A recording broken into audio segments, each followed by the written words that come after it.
तो दोस्तों स्वागत है आप सभी का एक बार फिर से नए वीडियो में। और इस वीडियो में हम लोग बात करेंगे वेस्ट इंडीज वर्सेस बांग्लादेश के बीच जो ओडीआई सीरीज का तीसरा ओडीआई मुकाबला खेला जाएगा इसके बारे में। तो दोस्तों इस ओडीआई सीरीज में वेस्ट इंडीज बाजी मार चुकी है लगातार 2 मुकाबले जीतने के कारण, और वेस्ट इंडीज बहुत ही अच्छे फॉर्म में है। दूसरी तरफ है बांग्लादेश की टीम जो कि बैटिंग से बहुत ही खराब परफॉर्मेंस कर रही है और बॉलिंग से भी। तो क्या क्या चेंजेस हो सकते हैं बांग्लादेश की तरफ से और वेस्ट इंडीज की तरफ से वो तो जानेंगे ही। खास करके इस वीडियो में ये भी जानेंगे कि क्या हमें बांग्लादेश की तरफ से इस मैच में ज्यादा खिलाड़ी को लेकर चलना चाहिए या फिर वेस्ट इंडीज की तरफ से, और कैप्टन और वाइस कैप्टन किसे बनाना चाहिए। तो गौर करिएगा, ये जो मुकाबला है ये 12 दिसंबर को खेला जाएगा, शाम में 7 बजे से स्टार्ट हो जाएगा। और ग्राउंड की बात करें तो वार्नर पार्क उसी ग्राउंड पर होगा जहां पर पिछला दोनों मुकाबला हुआ है। तो डायरेक्ट बात कर लेते हैं इस ग्राउंड के पिच रिपोर्ट के ऊपर। तो अभी तक दोस्तों इस ग्राउंड पर टोटल दोस्तों मेंस के देखा जाए तो ओडीआई के 20 मैच हुए हैं, जिसमें से पहले बैटिंग करने वाली टीम 13 बार जीती है और चेस करने वाली टीम 7 बार। तो स्टैट्स देखकर तो आपको लग रहा होगा कि पहले बैटिंग करने वाली टीम का रिकॉर्ड अच्छा है, लेकिन दोस्तों यहां पर पिछला दोनों मुकाबला चेस करते हुए टीम जीती है और वेस्ट इंडीज ही जीती है। तो जो भी टीम टॉस जीतेगी पहले गेंदबाजी करने का निर्णय लेगी, क्योंकि अभी रिसेंट में चेस करना आसान हो गया है। एवरेज स्कोर 180 के आसपास है, जो कि दर्शाता है कि अच्छा खासा यहाँ पर स्कोर देखने को मिलेगा। और हाईएस्ट स्कोर ऑस्ट्रेलिया का है 377 रन का, लोएस्ट स्कोर नीदरलैंड का है 129 रन का। और स्कोरिंग पैटर्न देखिएगा तो 200 के नीचे मात्र 2 बार ही स्कोर बना है, और 200 और 250 के बीच में 5 बार, और 250 और 300 के बीच में 5 बार, और 300 के ऊपर 8 बार स्कोर किया है। तो दोस्तों अगर एक बार फिर से वेस्ट इंडीज पहले बैटिंग करती है तो दोस्तों आपको अच्छा खासा स्कोर देखने को मिलेगा। और अगर बांग्लादेश दोस्तों पिछले मैच की तरह पहले बैटिंग करेगी तो लो स्कोरिंग मैच हो सकता है, जैसे पिछले मैच में हुआ था। अब डायरेक्ट बात कर लेते हैं जो पिछला दोनों ओडीआई मुकाबला इस सीरीज का जो इस ग्राउंड पर खेला गया इसके स्टैट्स के ऊपर। तो दोस्तों जो पिछला मुकाबला हुआ उसमें बांग्लादेश पहले बैटिंग करते हुए 127 रन का मात्र टारगेट दी थी, ऑल आउट हो गई थी। और वेस्ट इंडीज की टीम बहुत आसानी से टारगेट को चेस कर ली और 7 विकेट से जीती, जिसमें फास्ट बॉलर को 8 विकेट और स्पिनर्स को 5 विकेट मिली। और उससे पहले दोस्तों बांग्लादेश पहले बैटिंग की थी और 294 रन का टारगेट दी थी, और इस टारगेट को वेस्ट इंडीज बहुत आसानी से चेस कर ली। और वेस्ट इंडीज की टीम 5 विकेट से जीती, जिसमें फास्ट बॉलर को 5 विकेट और स्पिनर्स को 2 विकेट मिली। तो दोस्तों अगर आप लोग गौर से देखिएगा तो दोनों मुकाबला यहाँ पर अच्छा खासा बैट्समैन को मदद मिला है। पिछले मैच में भी बैट्समैन को मदद मिला, आप लोग देख ही सकते हैं कि 3 विकेट के नुकसान पर ही टारगेट चेज हो गया। हालांकि बांग्लादेश के बैट्समैन अच्छे फॉर्म में नहीं है, वो बात अलग है। और फास्ट बॉलर के साथ साथ थोड़ा बहुत स्पिनर्स को भी मदद मिल रही है।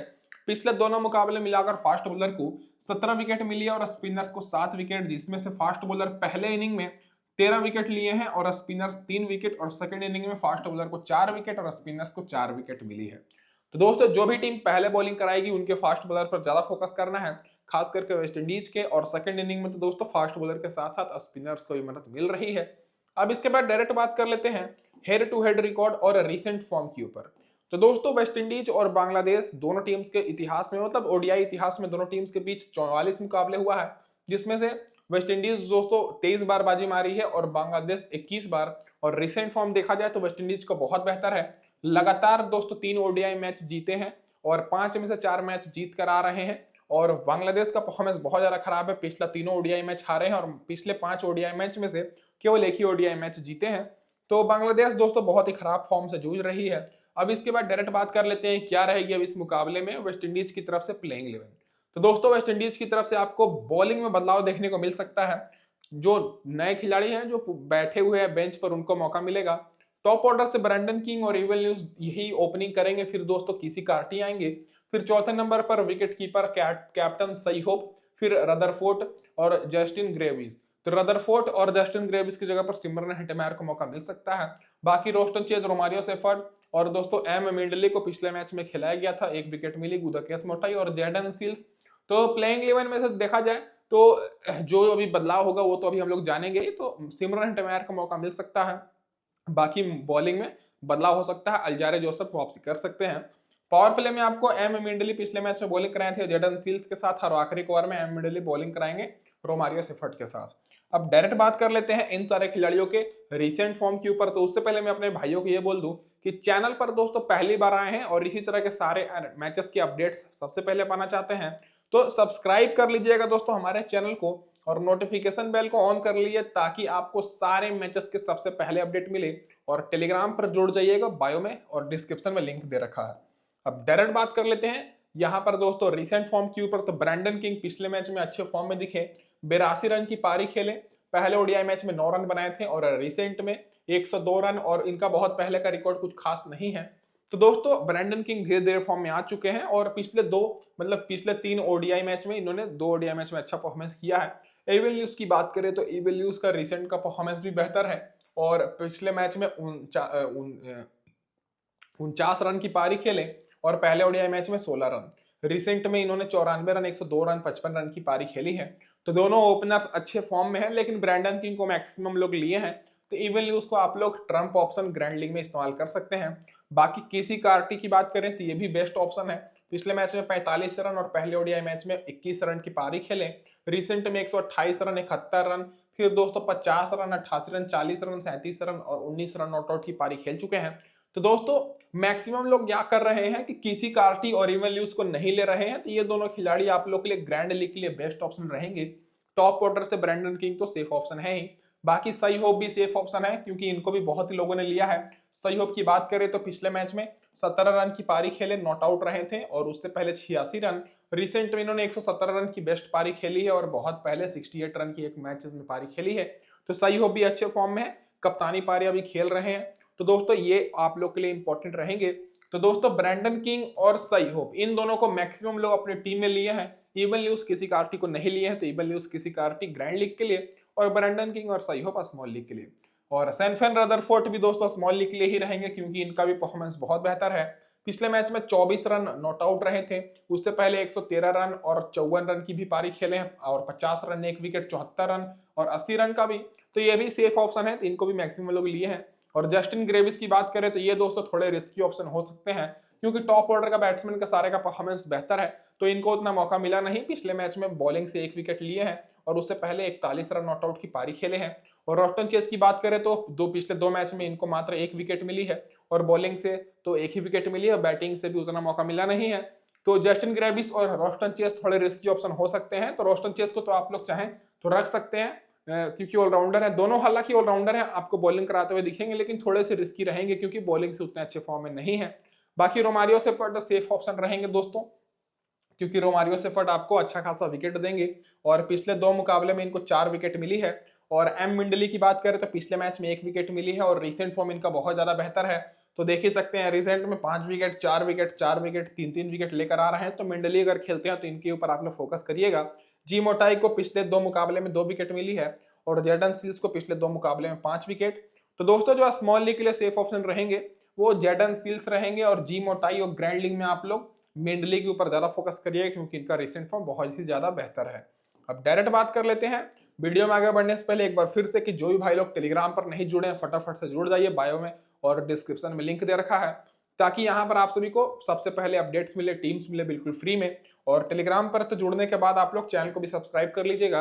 और जो लोग बेंच पर बैठे हुए हैं इनमें से देखा जाए तो मैथ्यू फोर्ड को बॉलिंग में मौका मिल सकता है या फिर समर जोसेफ और अल्जारी जोसेफ, और बैटिंग में दोस्तों सिमरन हेटमायर वापसी कर सकते हैं। अब देखा जाए तो दोस्तों यहाँ पर अब हेड टू हेड रिकॉर्ड और वेन्यू रिकॉर्ड किस प्रकार से है। तो ब्रैंडन किंग का देखा जाए तो बांग्लादेश के खिलाफ 5 मुकाबले में 23 का ही एवरेज है और जो पिछले मैच में ये अच्छा खासा पारी खेले हैं उसी कारण इनका एवरेज 23 का हुआ है, नहीं तो उससे पहले 10 का भी नीचे था। और इस ग्राउंड पर दोस्तों 2 मैच में 45 का एवरेज है। इवन न्यूज की बात करें तो बांग्लादेश के खिलाफ 29 का एवरेज है, अच्छा है, और इस ग्राउंड पर 26 का है। और किसी कार्टी की बात करें तो 3 मैच में 33 का एवरेज है हेड टू हेड में बांग्लादेश के खिलाफ और इस ग्राउंड पर 33 का एवरेज है। और सही होप की बात करें तो 15 मैच में 73 का एवरेज है, तो सबसे एक्सपीरियंस खिलाड़ी सही होप ही है, तो इनके ऊपर आपको फोकस करना है। और इस ग्राउंड पर 83 का एवरेज है। और रदरफोर्ड की बात करें तो 2 मैच में 137 का एवरेज है क्योंकि नॉट आउट रहे थे, और इस ग्राउंड पर भी 137 का है क्योंकि 2 मैच ही इस ग्राउंड पर खेले हैं।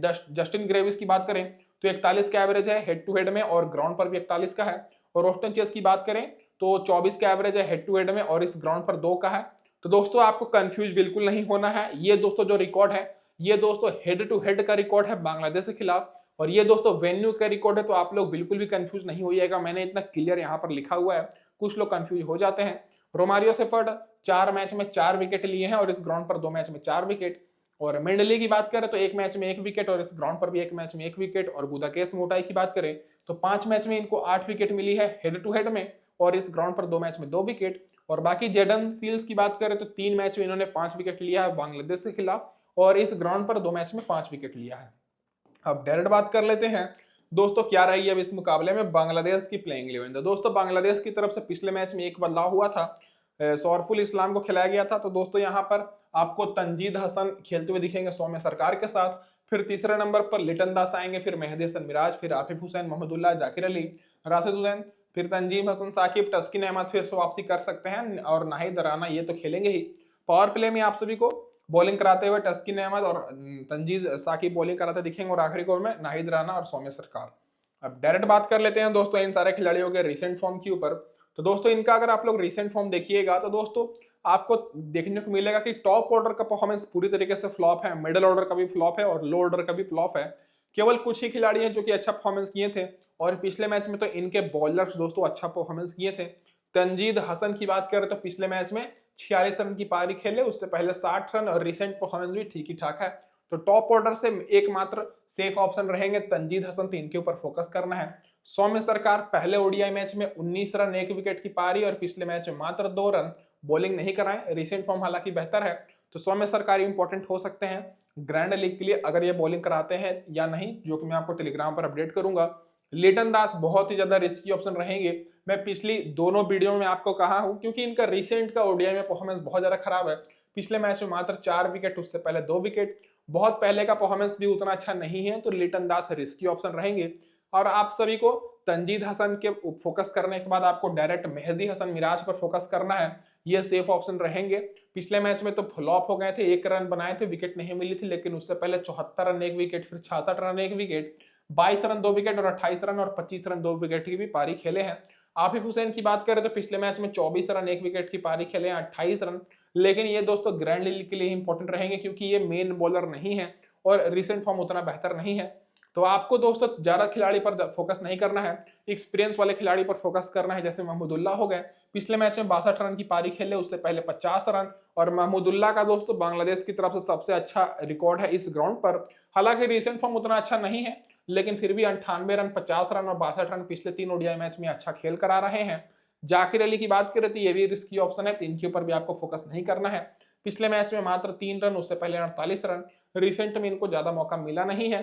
तो दोस्तों एक बार फिर से मैं आपको बता देता हूं कि टॉप ऑर्डर से आप सभी को केवल तंजीद हसन पर फोकस करना है, सौम्य सरकार पर फोकस कर सकते हैं, लेकिन ग्रैंड लीग की टीम में अगर ये बॉलिंग कराते हैं तब लिटन दास दोस्तों रिस्की ऑप्शन है, मेहदी हसन मिराज सेफ ऑप्शन है, आफिफ हुसैन को रख सकते हैं पहले बैटिंग करते समय, और बाकी महमूदुल्लाह भी सेफ ऑप्शन है, जाकिर अली रिस्की ऑप्शन है। तो ये दोस्तों मैंने आपको बता दिया, इससे दोस्तों डिटेल आपको कोई बताएगा नहीं।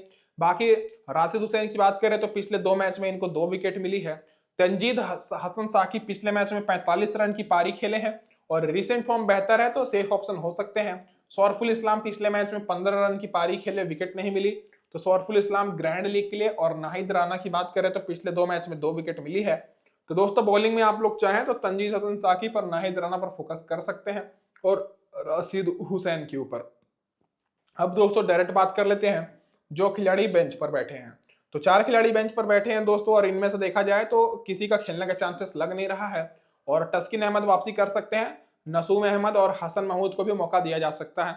बाकी दोस्तों जैसा भी होगा मैं आपको अपडेट करूंगा टेलीग्राम पर। अब डायरेक्ट बात कर लेते हैं हेड टू हेड रिकॉर्ड और इस ग्राउंड पर रिकॉर्ड के ऊपर।